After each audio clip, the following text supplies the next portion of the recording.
Welcome to Call Her Daring, and thank you for joining me and women from all walks of life. This episode is brought to you by Bagnet Company.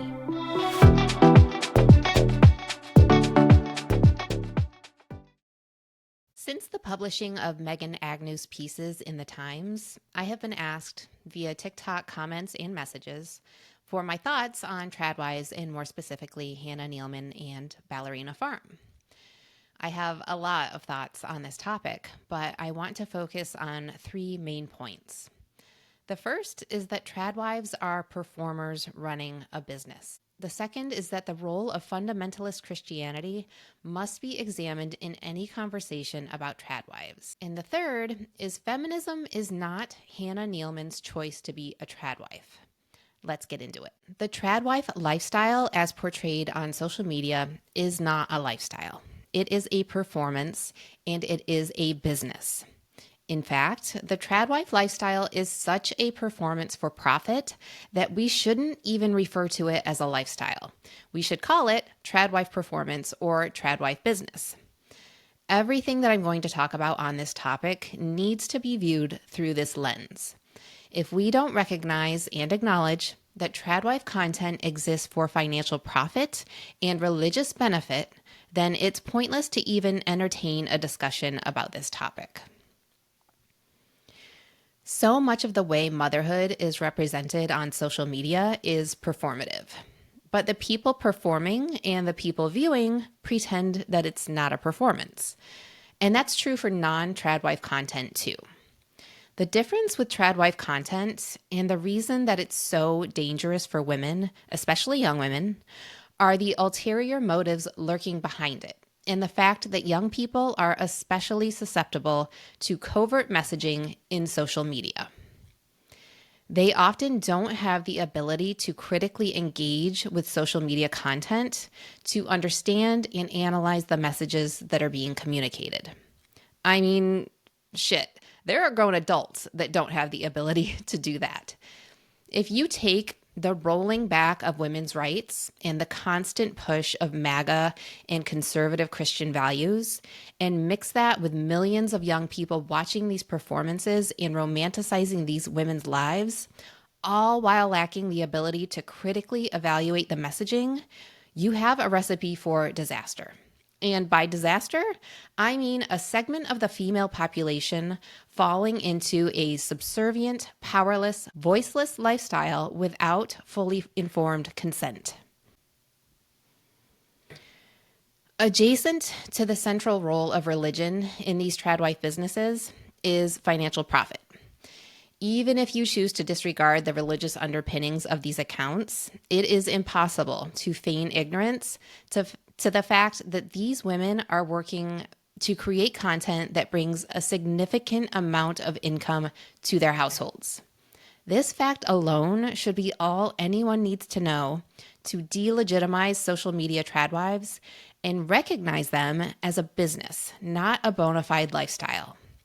A traditional wife, by definition, believes in and practices traditional gender roles in marriage. And those roles include women not working for money.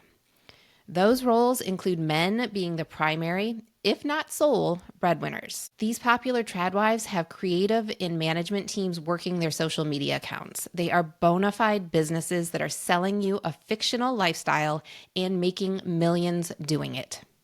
I'm all for women getting their bag, but let's call a spade a spade. There's nothing traditional housewife about this work. At the center of Tradwife performance is religion, and it's even more central than financial profit. In the case of two of the most popular Tradwives, Nara Smith and Hannah Nealman, that central religion is Mormonism. The core purpose behind Tradwife performance is to serve as propaganda for the recruitment of new followers and converts to conservative Christian religions, Mormonism being one of them. Although they may not overtly demonstrate their religious beliefs, it does not take much critical thought to realize that the glorified traditional gender roles, the spousal subservience, and the idealized homemaking are pulled from their patriarchal religious values. If there has been any doubt in your mind about the central influence of conservative Christian values in Tradwife content, then those doubts should be assuaged by Megan Agnew's piece on Ballerina Farm in the Sunday Times. All criticisms on that article aside, Hannah and her husband speak openly about their devout Mormon lifestyle. And she is quoted as saying, "I feel like we're doing what God wants. We are on his errand a little bit," her husband adds, and she echoes that sentiment. "We're on his errand a little bit."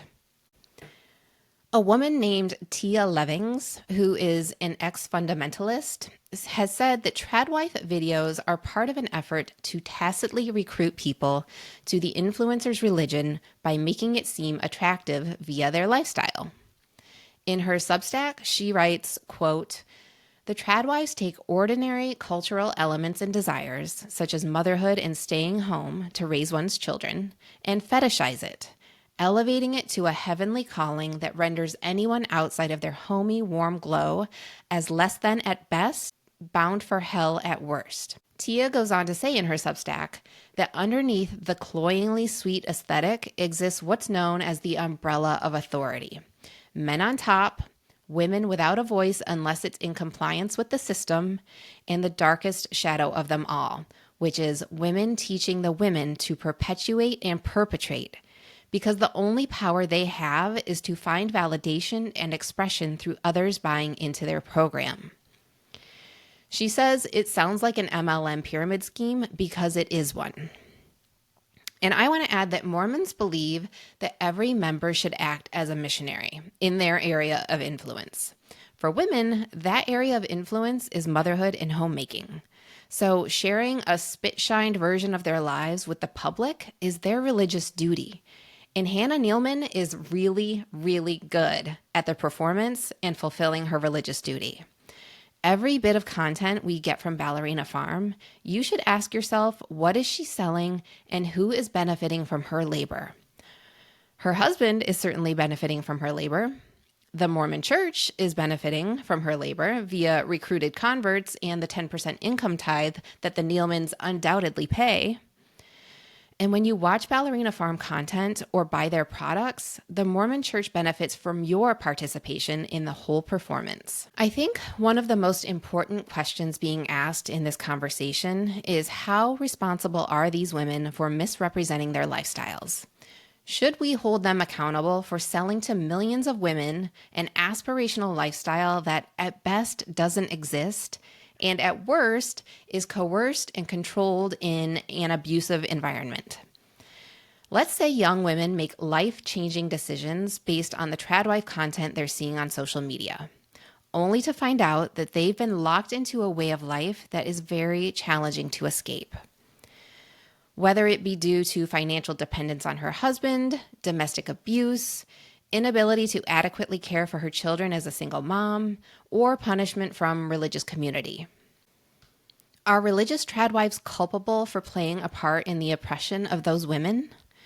Can we hold them to standards of critical thinking and free will, knowing that they have been indoctrinated and controlled and told what to think for, in some cases, their entire lives?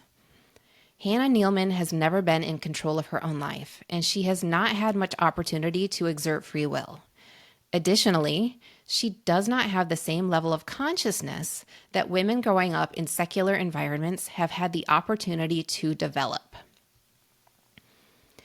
So, if we're going to look at accountability and culpability of Tradwives, then we also need to examine two things: free will and choice, and the systems in which religious Tradwives exist. Because it's these systems that really deserve our attention. All women, at least in the US, are existing and operating within systems of white supremacy, patriarchy, and capitalism.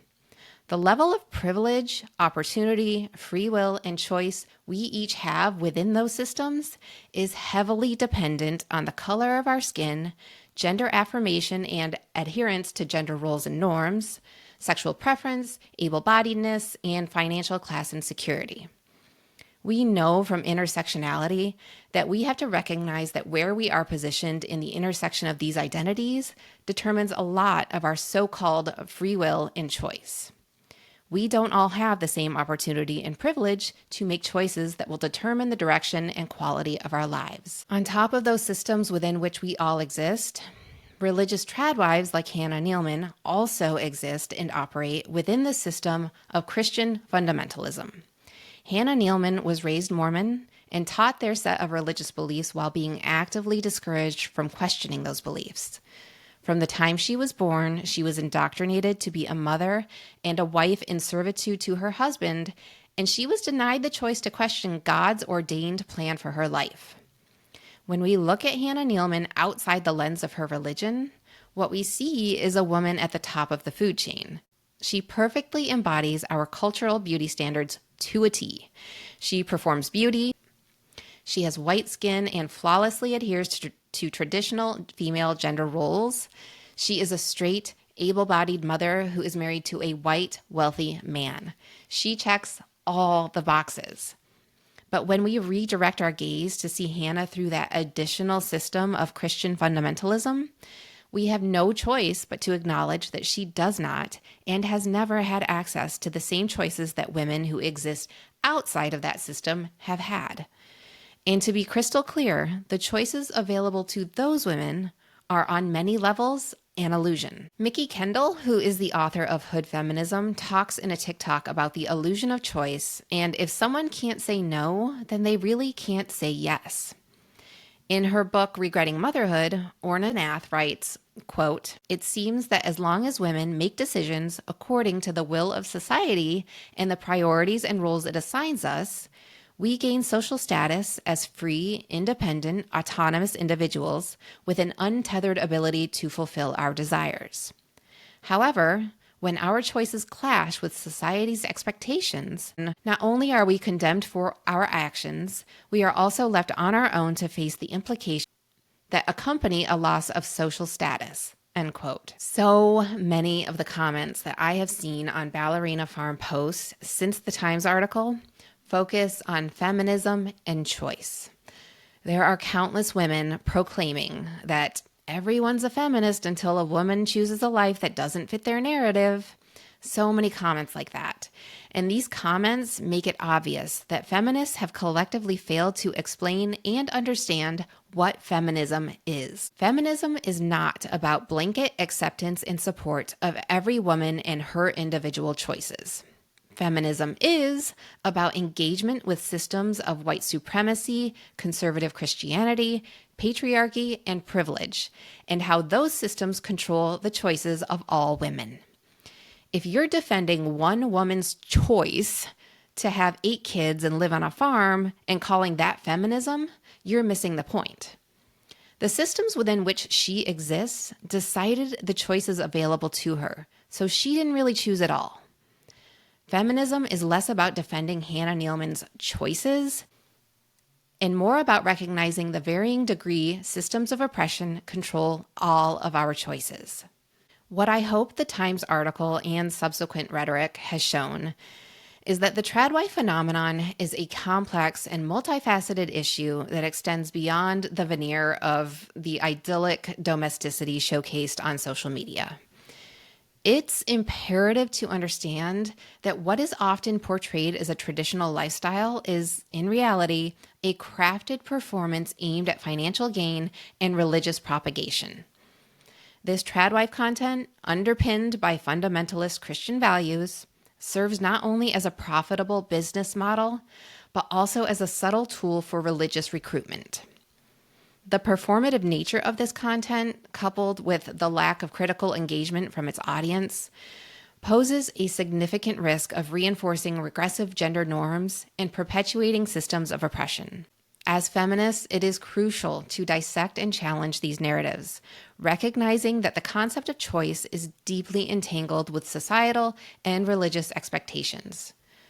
True feminism demands an examination of the systems that shape and limit women's choices, advocating for genuine autonomy and informed decision-making from the coercive influences of patriarchal and religious structures. Only by acknowledging and addressing these underlying issues can we hope to empower all women, irrespective of their backgrounds, to make truly free and informed choices about their lives. Thanks for listening to this episode of the Call Her Daring podcast. You can find me and Call Her Daring on TikTok, Instagram, Facebook, and YouTube. Follow for even more content and conversations about women being radically honest about the female experience.